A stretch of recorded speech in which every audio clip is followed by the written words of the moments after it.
Yun! Paano nga ba malalaman kung meron ka ng diabetes? Alam mo, diabetes talagang medyo kakaibang sakit ito dahil marami itong idadamage na mga parte ng katawan, no? Lalabo ang mata kasi ang mangyayari ito, mamamaga yung mga cells natin pagka hindi mo na contain tong diabetes na to, tong sakit na to. Pag di mo na contain, maraming idadamage sa katawan mo. Ano nga ba tong diabetes? Ang diabetes is disease na yung ating blood glucose or blood sugar is too high, masyadong mataas yung ating blood sugar. Kasi tinatawag nitong blood glucose kasi yung glucose, yan yung nagfi-feed sa ating mga cells, no, body cells, para ma-energize siya at kumilos, lalo na yung mga muscles natin. Pero kailangan ito regulated, no? Bali, itong blood glucose is the main source of energy. Diba? Sinasabi nga nila lahat daw ng kinakain ng tao ay nagiging glucose, maski gulay pa yan. Maski gulay, karne, no? Kahit na anong klaseng drinks, energy drink o iced tea, no? Lahat magiging glucose yan para maging energy. Kaya lang ang problema, minsan napapasobra ang kain, no? So dalawang klase ng diabetes, isang type 1, isang type 2, tatlo pala. Isang type 1 diabetes, type 2 diabetes, at saka yung isang gestational diabetes. Paliwanag ko yung type 1, ito yung yung type 1, ito yung namamana, no? Pag sinabing type 1, ito yung sa katawan mo namamana na parang high blood, no? High blood pressure namamana. Merong history sa mga kamag-anak na may ganun. So minsan kahit payat ka at athletic ka, pwede kang magkaroon, Pero syempre mas maganda pa rin yung healthy ka, tsaka yung body mass index mo ay tama, para kahit magkaroon ka man nito dahil sa mana, yung sakit na ganitong high blood or diabetes, at least maganda pa rin ang katawan mo, healthy pa rin. Mas tatalo mo tong mga sakit na to. So yun yung type 1 diabetes. Ang naapektuhan ng type 1 is your pancreas, no? Pancreas. Tapos ang nangyayari, hindi siya nakakagawa ng insulin. Insulin, alam niyo kung tanong niyo kung ano insulin? Insulin is the regulator, no? Parang ginagawa ng katawan to as a regulator for our glucose. Yung ating sugar, glucose, nire-regulate itong insulin. Kaya pag ikaw ay wala nito, tataas ang sugar mo, taas ang ginagawa, 'di ba? Nagtuturok sila ng insulin sa katawan. So yun yung type 1 na mana-mana, no? Ito namang type 2, on the other hand, yung type 2 is dahil hindi maganda yung lifestyle mo, no? Type 2 diabetes, ayan yan, ganun din, hindi ma-regulate kasi sobrang naman dami ng kain mo ng matatamis. Ang usually nagkakaroon ng diabetes, yung matataba, kasi yung kanilang body mass index ay hindi tama, no? Ibig sabihin, overweight. Kung kumain ng donuts isang buong box, hindi dapat ganun. Tapos kung ang soft drinks ay isang baso lang, kulang, gusto 1.5, dalawa lang naman pala sila, no? So tas kung magkanin, kala niya kanya lang yung isang buong kaldero, hindi niya alam para sa lahat yun, no? Kanya lang. So sobra ang glucose, sobra ang energy for that particular time. Kaya ang ginagawa ng katawan, yung liver, papasok sa liver, no? Kasi ang liver naman, 'di ba, sabi natin yung liver, siya ay nagdidikta kasi may forecasting Pag pumasok ang glucose, pino-forecast ng liver yung susunod. Kung alam niyang mag-exert ka ng effort, nagre-ready na siya ng mga susunod na glucose para ilagay sa muscles mo. Kaya lang pag ito ay nasobrahan, pag nasobrahan ka naman, ang gagawin ng liver, i-imbak niya yan sa bilbil mo as fats, no? Ilalagay niya sa bilbil mo yun. Kaya maraming tao mabilbil kasi mga energy reserve yun. Maganda yon kung mag-exercise ka o mag-hiking ka, magagamit mo yun. Pero kung nandyan lang yon, araw-araw overweight, araw-araw sobra ka kumain, so magiging ano yun, dadami pa lalo yun, so hindi na maganda, magiging diabetic ka na. Ngayon, meron pang isa yung gestational. Yung gestational diabetes naman is dahil nga yun na mga nagbubuntis, dahil meron siyang kasamang sanggol sa tiyan niya, so nag-i-increase yung sugar para sa kanilang dalawa, nung sanggol, nung anak niya sa tiyan, sa sinapupunan. So yung gestational, habang buntis ka lang, mataas ang sugar mo, no? So paminsan pag nakapanganak ka na, okay na, bumabalik na sa regulation yung sugar level, no? So yun yung gestational. So ayun ang difference ng dalawang type 1 and type 2, no? So dito tayo mag-focus sa type 2 kasi type 1 parang normal na yun eh, nasa lahi nyo eh, no? Nasa lahi nyo. So healthy lifestyle ka pa rin para ma-regulate mo yun. Pero yung type 2 is a bad lifestyle. Ibig sabihin, kasalanan mo tong type 2, no? So dapat ibalik mo. Pwedeng ibalik yung type 2. Kasi sabi ko nga sa inyo, mahirap ang diabetic kasi nga ito na mga simptomas, malalaman mo kung may diabetes ka. Madalas kang umihi.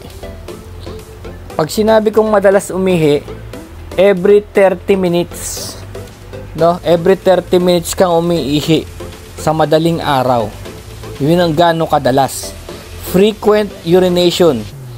Alam nyo kung bakit? Kasi pag mataas ang blood sugar level ng isang katawan mo, yung kidney pinipilit niyang inormalize yon. Kaya ang ginagawa niya, tinatapon niya, sinasama niya sa tubig yung asukal. Glucose, no? Pwede natin sabihing asukal, no? Kasi naging asukal din eh. So, yung glucose pinipilit niyang ilabas para magbalanse. Kaya dinadala niya yan sa ihi. So, frequent urination ka. Tapos, ang pangalawa namang ang pangalawa ng simptomas is lagi kang uhaw. Alam mo kung bakit? Kasi ihi ka nga ng ihi. So, number 2, marami kang fluid loss na mauuwi sa dehydration. Kaya ang bibig mo ay magiging dry. Magiging dry yung bibig mo. Yun ang dahilan kung bakit ka nauuhaw lagi.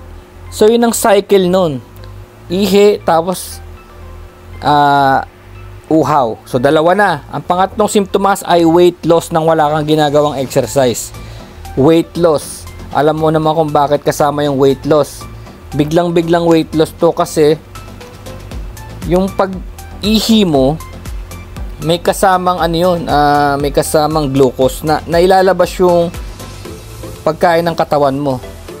Kasi 'di ba sabi ko nga sa inyo, kahit na yung lahat ng inumin mong mga may sugar at lahat ng kainin mo maski gulay, magiging glucose. So mangyayari, mawi-weight loss ka kasi sasama ron sa pag-ihi mo yung energy mo. So walang energy yung katawan mo. Walang energy kasi nilalabas niya. So that's number 3, no? Number 4, gutom ka lagi. So alam nyo na kung bakit kayo gutom. Kasi nailalabas nga sa ihi kasama yung energy mo, no? So may insulin resistance na sa iyong pancreas, no? Ang nangyayari ngayon, dahil nga ganun na nga, may problema ka na sa insulin na glucose regulator, yung utak mo, yung katawan mo magsisend ng signal sa brain na sasabihin gutom ka na naman kasi marami ngang nilalabas na glucose, no? At pagkakita mo kung bakit dikit-dikit, no? Pang-4 na yun, ha. Pang-5 naman, fatigue. Pagod ka lagi. So alam niyo na kung bakit. Siyempre, yung kinain mo hindi nagagamit ng katawan mo. Yung kinain mong glucose hindi niya magamit-gamit kasi sira na nga yung regulator, no? Yung insulin, sira na yung regulator. Kaya nangyayari, wala kang energy. Yung muscle fibers mo, alam mo pag wala ka palang energy, wala kang tamang glucose, may diabetes ka na, yung muscle fiber mo hindi man gagalaw yun. Talagang mahihirapan siyang kumilos. So, fatigue talaga, extreme fatigue. Halos wala ka nang magawa. Iniisip mo na lang baka nagkakaedad ka na o ano. Hindi mo alam, meron ka na pala diabetes. So, that's number 5, no? Number 6, blurred vision.